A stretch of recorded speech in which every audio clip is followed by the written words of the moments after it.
Kasi mga kababayan, si Tatay Rudolph, ang daming gamot na binigay ni Doc Lagman kasi ang daming ginagamot na ang daming ginagamot na sakit niya. Kaya sana malagpasan ni Tatay Rudolph, mga kababayan, samahan niyo po kami. Ipag-pray natin na kayanin ng katawan ni Tatay Rudolph dahil sa katandaan na rin niya siguro, parang hindi kinakaya ng katawan ni Tatay Rudolph yung ibang gamot. Yun ang in-explain sa akin ni Doc Lagman, di ba? Kaya sabi ni Doc Lagman, pag maging okay yan, so pwedeng i-adjust yung iba, which is yun naman talaga dapat siguro. Hindi naman ibibigay ng doktor yan, no? At least nalaman natin, no? Mag-pray tayo. Nalaman din namin kasi talaga nag-alala ako. No? Kuya Rizky, yung mga prutas pa hindi. Bumili kami ng prutas, Ate Dandang, para hindi kayo magkasakit. Thank you po. Kasi mahirap na may sakit na si tatay, tapos magkasakit pa kayo, Ate Dandang. No? Tsaka mayroon pang nagpapabigay ng tulong para sa inyo. Galing po kay Ma'am Dina Moraita. Murieta. Parang mali ang spelling na Murieta. Yan, galing kay Dina ng Murieta, California. 6,165 tulong para sa pamilya ni Tatay Rudolph, no? Okay. Total 6,165. Bahala ka na po, Ate Laika, ha? Ito yung 15 pesos. 1, 2, 3, 4, 5, 6,165. Okay? Galing po yan kay Ma'am Dina ng Murieta ng California. Ma'am Dina, Murieta, California, maraming salamat po sa tulong ninyo, saktong-sakto, kasi alam ko walang-wala ng pera sila Tatay Rudolph. No? Ano masasabi ni Ate? Maraming salamat po, Ma'am Dina Murieta. Ma'am Dina Murieta, ma'am.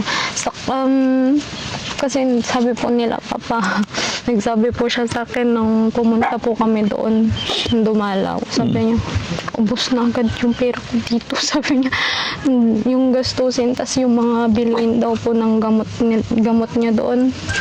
Kasi yung vitamins po na dinagdag sa kanya, iniinom niya po ulit. Kaya bumili din po sila. Tapos yung araw-araw po na biyahe nila, kaya ang mahal yung mall na po ng gas ngayon, yun din po yung inaano nila kada biyahe dito pa ganun-ganun. Tapos yung kapatid ko po, hindi siya pumapasok sa trabaho ngayon para mabantayan si Papa. Kaya nagbibigay po si Papa para din sa pamilya ni Kuya. Kaya maraming salamat po sa lahat ng tumutulong.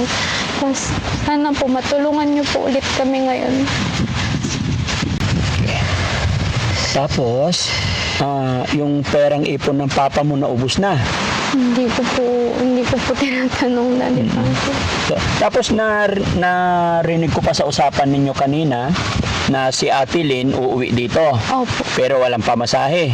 Opo.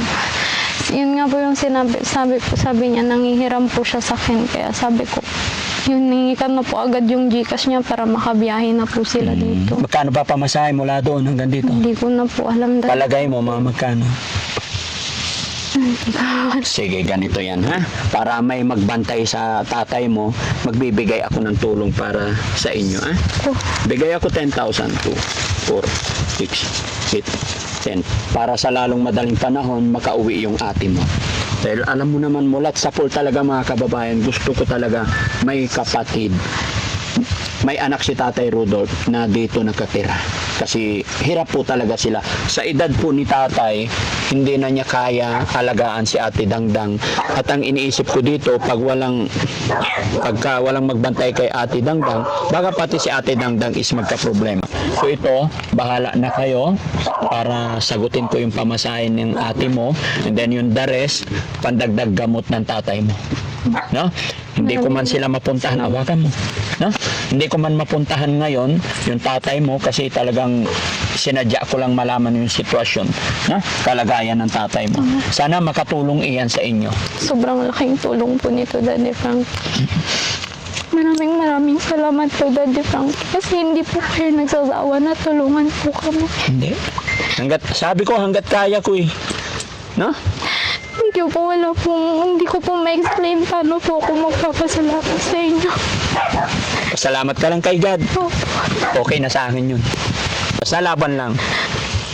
Kasi napapanood ko, madami din po kayong tinutulungan ngayon.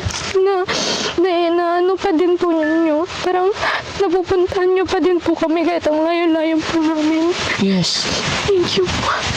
Para kay Ate Dangdang, para kay Tatay Rudolph.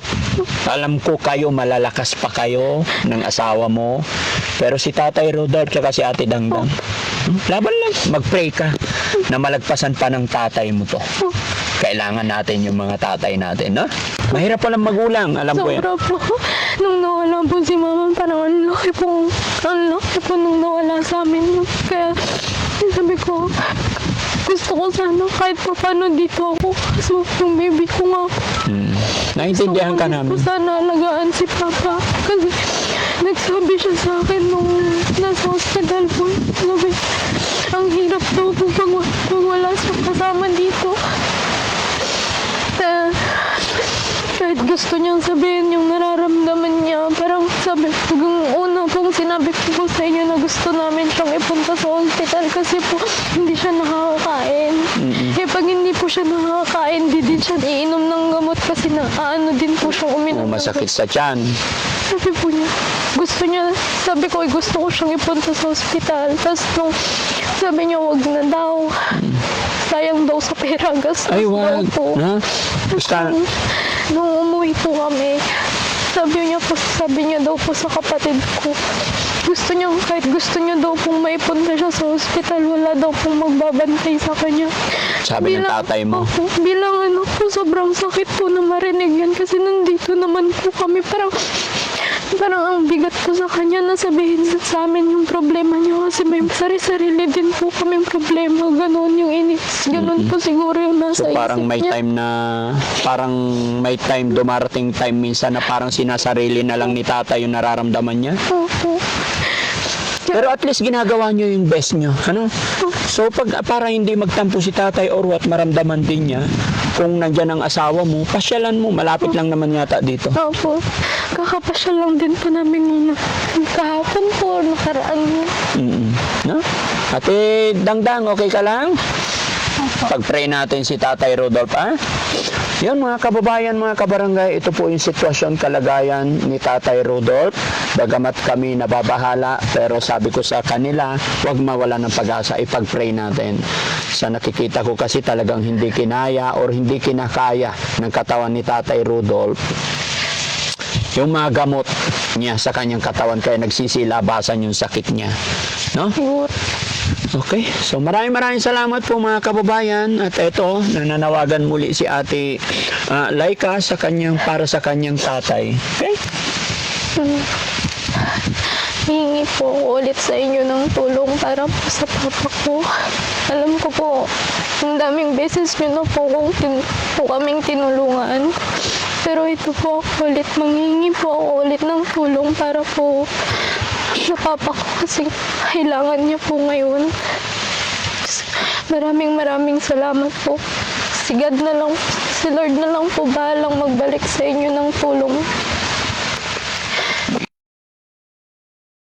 Bago matapos ang video ito mga kababayan, nais ko lang po magpasalamat kay Ma'am Dina ng Murrieta, California. Nagpadala po siya ng 6,165. Ito ay naipadala, dumating pa sa amin nung June 2. No? Ano nang petsa ngayon? Pero gaya na aking sinasabi mga kababayan, huwag po kayong mag-alala, basta dumating, nakalista po yan. Gawa ng napakarami na nating tinutulungan talaga, hanggang sa Isabela na po tayo ngayon mga kababayan. Kaya sa lahat po ng sumusuporta, tumutulong sa mga beneficiary ng Team Daddy Frankie, maraming salamat po. Sa mga kababayan natin OFW, mga kababayan natin na sa ibang bansa, maraming salamat po sa inyong lahat. Mga kababayan, hindi na po kami pupunta sa ospital, ipapaubaya ko na lang muna sa mga anak kasi pupunta man kami doon ay hindi pa rin kami pwede basta-basta pumasok.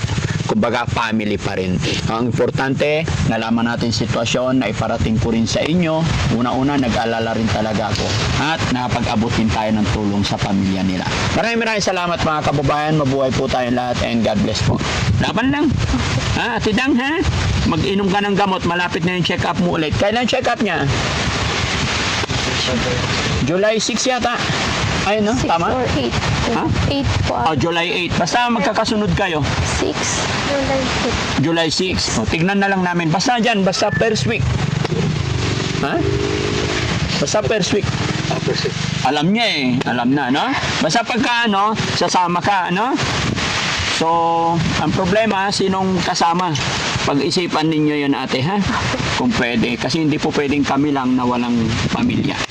No? Tapos, padalhan mo yung ate mo, pero napadalhan mo na yata. Hindi po. Di ba? O, padalhan mo yung ate mo para may makauwi na. Okay? Sige, salamat. God bless. Maraming salamat. Laban lang. Ha?